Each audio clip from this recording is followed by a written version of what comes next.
electronics and computers to transportation, to cars, bringing all the benefits that Moore's law brought to high tech into transportation, has the potential to change the way that both energy and transportation work. They're the biggest industries in the world, and they've not yet got the benefit of what computers can do for them. I've been writing a lot about robotic cars in particular, and those were something from science fiction movies until a couple of years ago. And then suddenly the military held some contests and asked people to design cars that could navigate on their own, and there were several cars that completed the courses and won the million-dollar prizes, and suddenly it's a technology that's on the horizon. It's not here yet to deploy on the road, but it's something that with Moore's law should be showing up sooner than people expect it to.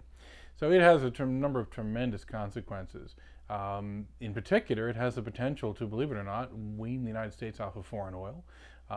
It has the potential to save over 1 million lives a year because human drivers kill 1 million people around the world every year. Today, we know how to build an electric car that can go, 20 or 30 miles and just has a standard lead battery like the one in your car today in it. We know how to build that. We just don't know how to sell that to anybody. Nobody will buy that because they're worried about what do I do when I get to the end of the range, how long does it take to recharge, all these different problems interfere with people buying it, in spite of the fact, and if you listen to electric car people, they'll tell you, well, but most of the trips you take are short, and most of the trips anyone takes are short, and so why are you so worried about the fact that your car has limited range or can't do this or that?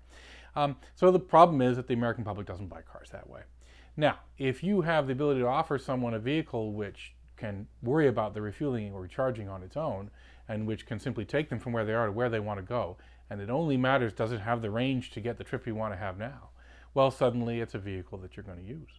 And that can make people use a whole new raft of vehicles with no new wonderful invention in batteries. Now, a lot of people are working on batteries and trying to make them better, and we hope they succeed. But we don't actually need that in order to produce electric cars people will use if the cars can deliver themselves to you, and when you're done with them, take themselves away and worry about recharging them. What I have most heart about is the fact that applying computer technology into transportation at the individual level allows early adopters to drive the market. And that's not been true in transportation in the past. Now, I like to say early adopters are stupid people with too much money. And they will go and they'll buy a $600 phone, they'll line up for 5 hours to buy a $600 phone, and 8 months later, they'll throw it away and buy the new version of it, just because it's 3G now. Now, I don't know anyone who did that, but the point is that's what early adopters will do. They'll waste their money because they want to be ahead of the curve and they want to have the coolest new thing.